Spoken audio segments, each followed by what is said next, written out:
Hello, everybody, and welcome back to another episode of Pointless Top 10, a show where we make top 10 lists out of pointless things, where we fly and buy a pointless statue in Booty Bay, because inside pointless things are treasure.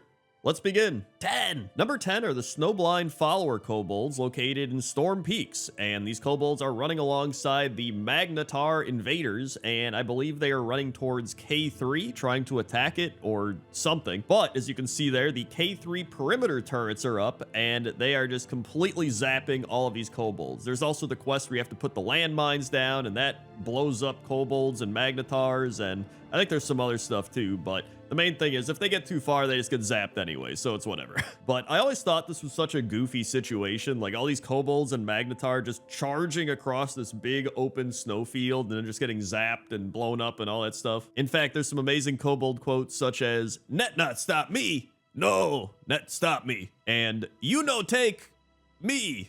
This also used to be a daily quest where you would have to capture 8 snowblind followers and bring them to Savina Loresong at the Argent Tournament grounds by using a weighted net, which is why they have the net quote, obviously. But either way, I love these goofy snowballs, and that's why they're number 10. 9. Number 9 are the Tunnel Rats and Commander Nazrim, located at the Silverstream Mine and near the Silverstream Mine in Loch Modan. And so the Silverstream Mine ran dry long ago, and it was converted by the Miners League into a storage depot. The Tunnel Rats moved in, and the miners couldn't get their mining gear out in time, and so you have to go on a quest to go help the miners and get their mining gear back from the Kobolds. Also, these Kobolds are a part of the Axis of Awful, which is clearly a play on the Axis of Evil, and it's an alliance between Trogs, Kobolds, Gnolls, and Murlocs in the Silverstream Mine area. The primary plan for the Kobolds was to ally with the Murlocs, who would then be armed with Gnoll-forged weapons of indestructible copper that the Trogs had mined for them, but then you as the adventurer foil all of their alliance plans, and none of it happens. But I personally would love an expansion where all of those races allied and we had to fight them for the expansion as the main villain. That would be fun. And I also wanted to mention Commander Nazrim, because they are also part of the Axis of Awful and appear to be the leader of the Kobolds in Loch Modan. But the main reason they're here is because they're a reference to Nazrin from the Tauhou Bullet Hell shooter games. She is a mouse yokai, I don't know if I'm saying any of this correctly,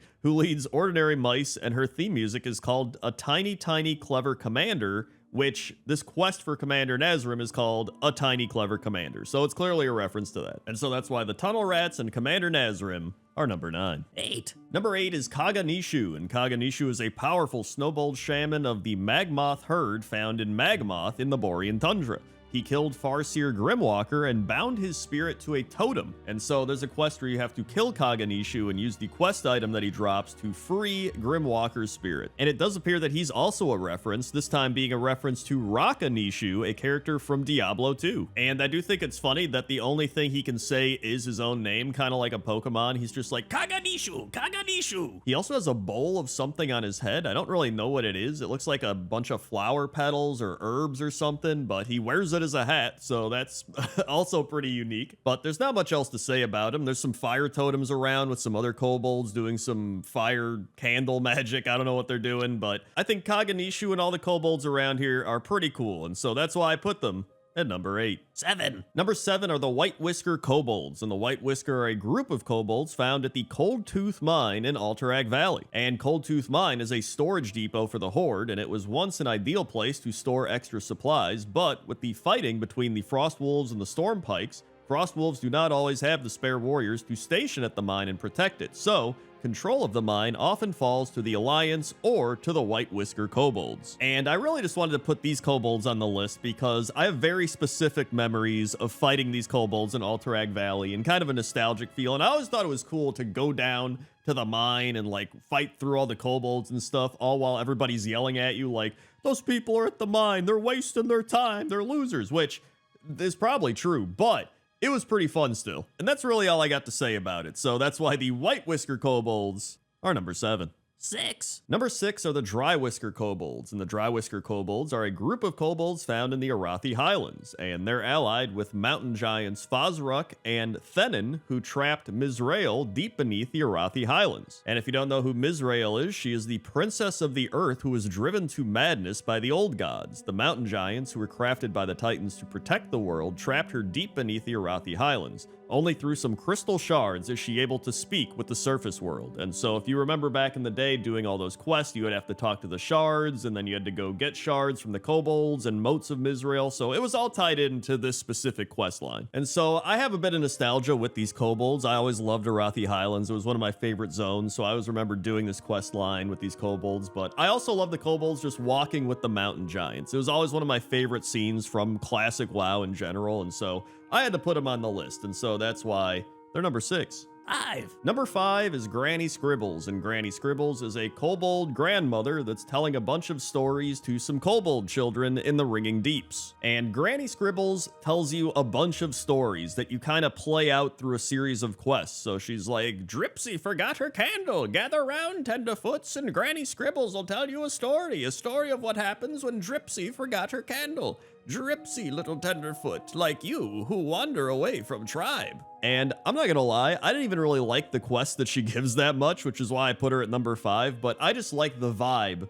of Granny Scribbles. You know what I mean? I think she gives off that, like, old person telling all the kids how it used to be type of thing, like, you didn't even know what it was like back in the day when they'd take your candle, you know you know what I mean? I also like all the stuff happening around Granny Scribbles. There's like a bunch of different kobolds, there's moles sleeping, there's wax statues. Like, it's actually a really cool place as well. And there's like candles hanging. And so that kind of factored into this as well. So that's why Granny Scribbles and all of the kobolds around her are number 5. 4. Number 4 are the Blue Wax Kobolds, and the Blue Wax Kobolds are a group of kobolds at Candle Rock in High Mountain. And normally the Blue Wax are hostile kobolds, but they turn friendly when the player puts on the Skull of Bossing Around. And you can see the big candle right in the center there, and I love the way that looks. It's just kind of glowing, and I mean, it's really just a big candle, but it looks cool. And the Blue Wax have some interesting history. So they've lived at Candle Rock for a long time, and they have rat pets. They also eat rats, so it's a little weird. Don't ask questions. And one day, a Drogbar group arrived at the cavern and claimed it as their own, forcing the kobolds to take their candles and hide.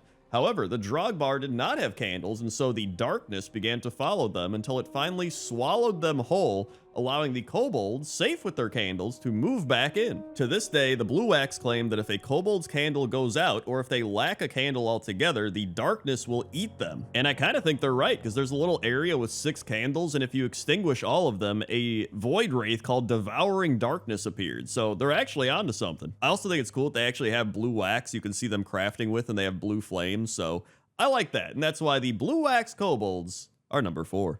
3. Number 3 are the Waxtail Kobolds and Torch Snarl, and they're located at the Warrens, which is the capital of the kobold civilization in Ringing Deeps. And one of the reasons that I picked them is just because of where they lived. Like, it is a phenomenal kobold capital. It's like everything you would imagine a kobold capital to be. There's big cauldrons of wax, there's candles hanging all around, there's kobold houses on the mountains.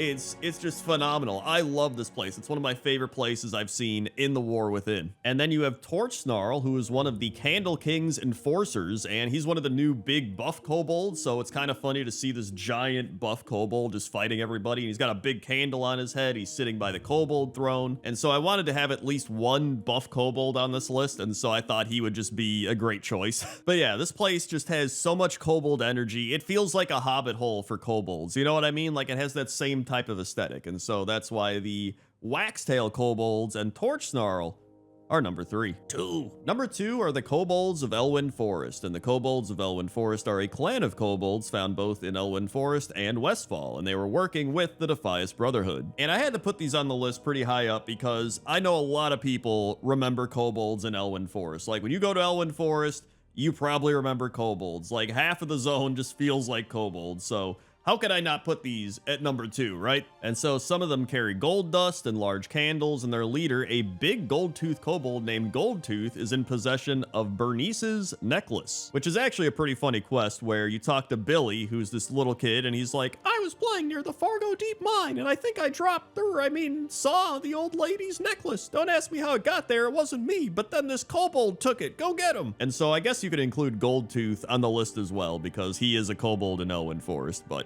overall, I just think these are very nostalgic, classic kobolds, and probably one of the most notorious kobolds in the game. So that's why the Kobolds of Elwyn Forest are number 2. 1. And number 1 is Ol Waxbeard, and Ol Waxbeard is the first boss in the Dark Flame Cleft dungeon in the Ringing Deeps. And according to the adventure guide, it says, "Howdy, sit a spell, hear about Ol Waxbeard. Kobolds respect this old timer for taming Wick, the rowdiest mole in creation. Waxbeard's seen folks come and go. Now Candle King's in charge. That don't change nothing. You still need to stay off his property. Wire here. Go on, get." And this is just the most Crendor thing I've ever seen in World of Warcraft. Like, if I had to design a boss, this is probably what I would design. Just like old man Kobold on his mole with a mining pick riding around, attacking you, and like mining carts are flying out and hitting you, and he's like, "Oh boy." And so as soon as I saw this guy, I was like, I got it. This is number 1. This is number 1 on top 10 kobolds. And so that's why Ol Waxbeard is number 1. Hey everybody, thanks for watching this episode of Pointless Top 10. If you want more top 10s, we just had top 10 Murlocs the other week if you want to keep watching weird random creatures in World of Warcraft. Or there's also top 10 giants, since I mentioned mountain giants earlier in this video. Also, consider supporting the channel over on patreon.com/Crendor or by becoming a channel member. Okay? Okay. See ya.